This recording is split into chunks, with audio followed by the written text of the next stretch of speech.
جو بات آتی ہے، آپ نے ذکر کیا امریکہ نے ان کو لا کے بٹھایا، ریجیم چینج جہاں سے یہ سارا ایشو شروع ہوا. اب آپ نے دیکھا پی ڈی ایم والے یہ نہیں کہتے، یا شہباز شریف نے تو اسمبلی پہ قبول بھی کیا کہ ہاں جی نیشنل سیکیورٹی کمیٹی کی جب خود انہوں نے میٹنگ کی تو وہی بیان واپس آیا.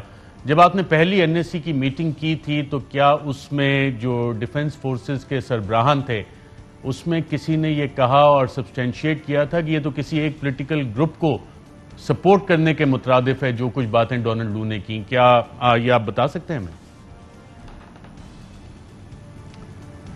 نہیں، وہاں تو کنسنسس یہ تھا کہ کلیئرلی مداخلت ہوئی ہے. یعنی ایک پوری کوئی دنیا میں دیکھیں ارشد، یہ پاسبل نہیں ہے کہ ایک دوسرے ملک کا کوئی انڈر سیکرٹری آف اسٹیٹ یا جو بھی ہے، یا وہ جا کے ایک ایمبیسڈر کو حکم کرے کہ ملک کے پرائم منسٹر کو ہٹا دو، نہیں تو ہم تمہیں یہ کر دیں گے، اور اگر ہٹا دیا تو معاف کر دیں گے. یہ تو ساری قوم کی توہین ہے. میں نے تو سی این این میں کل انٹرویو میں کہا کہ اس کو نکالا. سب سے پہلے بائیڈن ایڈمنسٹریشن کو اس آدمی میں تمیز نہیں ہے بات کرنے کی، اس کو نکالنا چاہیے. اور ہمیں یہاں کئی ایسے سٹیٹمنٹ دے رہے ہیں کہ ایسے تو مراسلے آتے رہتے ہیں. شرم آنی چاہیے اس کو. یہ قوم کی غیرت کے خلاف ہے. ایک قوم کو 22 کروڑ لوگوں کو ایک عام آدمی حکم دے رہا ہے کہ اپنے پرائم منسٹر کو ہٹا دو، اور یہاں لوگ بیٹھے کہہ رہے ہیں جی ایسے تو ہوتا رہتا ہے. تو یہ جب ایک قوم کی، ان لوگوں کی جب ان کی غیرت ختم ہو جاتی ہے، ان کے اندر کوئی عزت نفس نہیں رہتی، وہ یہ چیزیں قبول کرتے ہیں اور پھر وہ اور آپ کو اس طرح کے بدتمیزی اور غلامی کرواتے ہیں آپ کی. تو میں اس پہ تو صرف یہ ہم نے کلیئر کیا تھا کہ ان کو ڈمارش کرنی چاہیے، ان کو پروٹیسٹ کرنا چاہیے امریکنز کو، ادھر بھی پاکستان میں بھی اور واشنگٹن میں بھی. رائٹ. اور یہ والی ساری چیزیں جب چل رہی تھیں، کیبل بھی آپ کے سامنے آ گئی، این ایس سی کی میٹنگ بھی ہو گئی، اور اس کے بعد اب آپ صدر جو supreme commander of the armed forces ہیں آنریبل چیف جسٹس کو بھی خط لکھ چکے ہیں. آپ کو لگتا ہے کہ ہمیں امریکیوں کی طرف سے جب بھی کوئی آتا ہے، حکم نامہ آتا ہے، تو ہمیں عادت ہی نہیں ہے نیگوشیٹ کرنے کی، پاکستان کا مقدمہ لڑنے کی؟ اور جب آپ ڈی کلاسیفائڈ ڈاکومنٹس دیکھتے ہیں سپٹمبر 2011 کے، تو امریکی تو خود پریشان تھے اس میں کہ ہم نے 60 ڈیمانڈ دی تھی اور ہم ایکسپیکٹ کرتے تھے کہ شاید یہاں پہ کچھ وہ نیگوشیٹ کریں گے. تو یہ کچھ ہمارا مائنڈ سیٹ ہے، غلامانہ ذہنیت ہے کہ امریکہ سے آ جائے، برطانیہ سے آ جائے تو ہم نے جی حضوری کرنی ہے؟ دیکھیں سمپل یہ ہے ارشد، آپ امریکنوں کو دیکھ لیں کہ ہندوستان سے ان کا کیا رویہ ہے اور ہمارے سے کیا رویہ ہے. اکٹھے آزاد ہوئے تھے نا دونوں. ہندوستان سے وہ کیا بات کرتے ہیں؟ انہوں نے ان کو کہا کہ آپ ہمارے اسٹریٹجک الائے ہو، روس سے آپ تیل نہ لیں، روس کو آپ بوائیکاٹ کریں، اس کی مذمت کریں، روس کے خلاف سٹیٹمنٹ دو. ہندوستان ان کا الائے ہوتے ہوئے انہوں نے ان کو کہا ہم نہیں کرتے، ہماری انڈیپینڈنٹ فارن پالیسی ہے. اور انہوں نے تیل امپورٹ کیا اور اپنی لوگوں کے لیے اپنے تیل کی، پٹرول اور ڈیزل کی قیمت کم کی ہے، کیونکہ سستا تیل روس سے وہ لے کے آئے ہیں. وہ الائے ہیں ان کے. کیا یورپین یونین کے امبیسڈرز نے جو انہوں نے ہمیں یہاں سٹیٹمنٹ دی تھی مل کے کہ جناب آپ مذمت کریں روس کی، کیا انہوں نے ہندوستان میں ان کی جرت ہے کرنے کی؟ کیونکہ ہندوستان نے ہمیشہ اپنی فارن پالیسی کو آزاد رکھا. وہ خوددار ان کی فارن پالیسی. ہمارے یہاں غلام بیٹھے ہوئے ہیں، پہلے سے گھٹنے کے اوپر چلے ہوئے ہیں، ان کے سامنے کوئی بات نہیں کرتا، ان سے نیگوشیٹ بھی نہیں کرتا، ان کو بتاتا بھی نہیں ہے کہ ہمارے ملک کا انٹرسٹ کیا ہے. وار آن ٹیرر میں 80,000 پاکستانی مارے گئے، وہ جنگ ان کی لڑ رہے ہیں. کبھی کسی نے یہاں ان کے سامنے کھڑے ہو کے کہا کہ ہم آپ کی جنگ لڑ رہے ہیں، اوپر سے گالیاں بھی ہمیں دے رہے ہیں. افغانستان میں جو وہ فیل ہوئے وہ بھی ہمارے اوپر آپ نزلہ گرا رہے ہیں. ہمیں کہہ رہے ہیں جی ہم ایڈ دے رہے ہیں. ایڈ آپ نے دیا 20 ارب ڈالر کی، ملک کو 150 ارب روپے کا نقصان ہوا ہے. کبھی کسی کی جرت تھی؟ کیونکہ یہ پہلے سے پیروں میں گرے ہوتے ہیں. دو جو یہ نواز اور یہ دو خاندان 10 سال یہ 400 ڈرون اٹیک ہوئے ملک پہ، سارے ہیومینیٹیرین لاز کی وائلیشن. کیوں ان کی جرت نہیں تھی ان کو کہنے کے لیے؟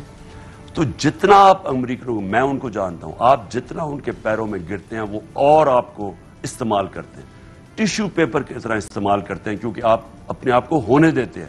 ہندوستان میں ان کی بالکل مختلف فارن پالیسی ہے. آپ ذرا کمپیئر کریں، خوددار فارن پالیسی ہے. ہم کیوں نہیں یہ کر سکتے؟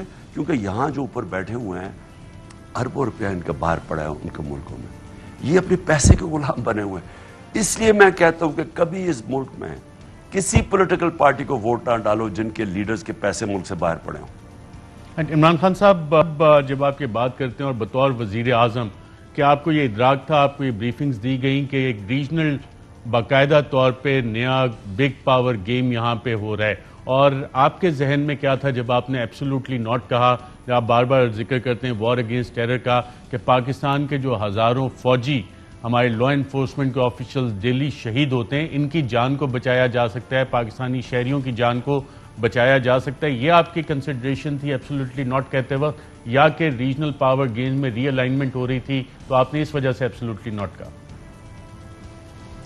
دیکھیں، میرا ایبسولوٹلی ناٹ کا صرف ایک ہی مقصد تھا، ہم نے ان کی جنگ میں شرکت کی، پہلے ہم نے چلو افغان جہاد میں شرکت کی، وہ افغانستان کی آزادی تھی، چلیں ٹھیک ہے، لیکن پاکستان 50 لاکھ ریفیوجیز آئے پاکستان میں، ہمارے ڈرگز آ گئی، ہیروئن کلچر آ گیا، کلیشٹوکوفس آ گئی، سیکٹیرین ٹیررزم شروع ہوگی پاکستان میں۔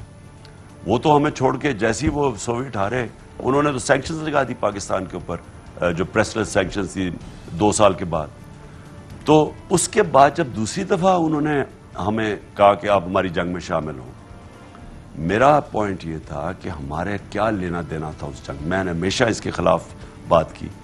آپ سوچیں اس سے پہلے کتنے پاکستانی فوجی شہید ہو رہے تھے دہشت گردی میں، آج تک وہ جنگ ہوئی، ہم شرکت کی 2002-03 میں، آج تک پاکستانی فوجی ہمارے شہید ہو رہے ہیں۔ ہم نے کیا وجہ ہے، کسی نے آج تک پوچھا ہے کہ کیا وجہ تھی کہ ہم نے اس کی جنگ میں شرکت کی؟ کیا ہمیں ملا اس سے؟ نقصان کے علاوہ ملا کیا؟ دنیا میں گالیاں پڑی، پاکستان کو موسٹ ڈینجرس پلیس کہا دنیا میں، کیا فائدہ ہوا ہمیں؟ صرف اوپر بیٹھے ہوئے تھے صاحب اقتدار جن میں جرت نہیں تھی پاکستان کے لوگوں کی کے مفادات کی حفاظت کرنا، ہمارے ان کی جان و مال کی حفاظت کرنا۔ میں کبھی ہمیشہ میرے ذہن میں تھا کہ میں کبھی بھی اقتدار میں ہوں، میں نے کبھی کسی جنگ میں شرکت نہیں کرنی، امن میں ساتھ ہوں گے، جنگ میں ہم نے کبھی شرکت نہیں کرنی، یہ میری واضح فورن پالیسی تھی۔ ہمیں نیوٹرل، ہندوستان اگر نیوٹرل رہ سکتا ہے ہم کیوں نہیں رہ سکتے؟ ہم کیوں کسی، آپ کہہ جی روس کے خلاف آپ سٹیٹمنٹ دیں، بھئی آپ نے کشمیر کے اگینسٹ کبھی سٹیٹمنٹ دی ہے؟ ہندوستان جو کر رہا ہے کشمیر میں، اور ابھی جو یاسین ملک کے اوپر جو یہ اس کو دہشت گردی میں سزا دینے لگے، کیا ان کے اوپر سے کوئی بولتا ہے ان کی طرف سے؟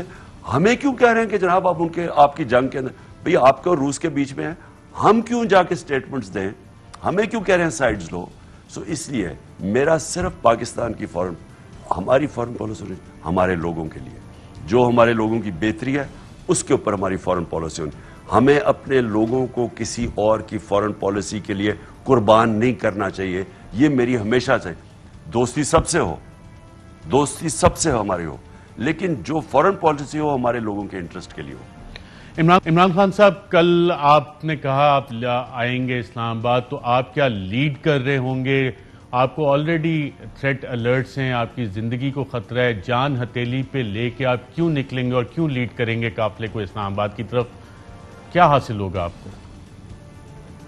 میں انشاءاللہ کل، اور میں ابھی کوئی کہہ رہا ہوں، پختونخوا کی تاریخ میں سب سے بڑا قافلہ ہوگا جو ہم لے کے نکلیں گے، کوئی رکاوٹ اس کے سامنے نہیں کھڑی ہو سکے گی، یہ عوام کا سمندر ہوگا، اور مجھے کوئی فکر نہیں ہے، اللہ کے ہاتھ میں زندگی موت ہے، میں اس کو جہاد سمجھتا ہوں، میں سمجھتا ہوں کہ یہ میرے ملک کے لیے ایک فیصلہ کن وقت ہے، میں انشاءاللہ اس لیے میں اپنی قوم کو لے کے نکلوں گا۔ میں ساری قوم کو بھی آج کہتا ہوں کہ آپ نے سب نے کل نکلنا ہے اپنے اپنے علاقوں میں، جو دور دراز علاقے اپنے شہروں میں آپ نے نکلنا ہے، ایک آپ نے آواز اٹھانی ہے کہ ہم ایک امپورٹڈ حکومت کو قبول نہیں کرتے اور ان لوگوں کو قبول نہیں کرتے جو اس ملک کے مجرم ہیں، ہم اگر ان کو قبول کر لیتے ہیں ہماری ملک کی تباہی ہے۔ تو انشاءاللہ کل میں بھی نکلوں گا، میں اپنی ساری قوم کو بھی آج دعوت دے رہا ہوں کہ سب نے جدھر جدھر بھی ہیں آپ نے نکلنا ہے، کوئی پولیس آپ کو روک نہیں سکتی، جس وقت ایک قوم کھڑی ہو جاتی ہے کوئی اس کے سامنے نہیں آ سکتا۔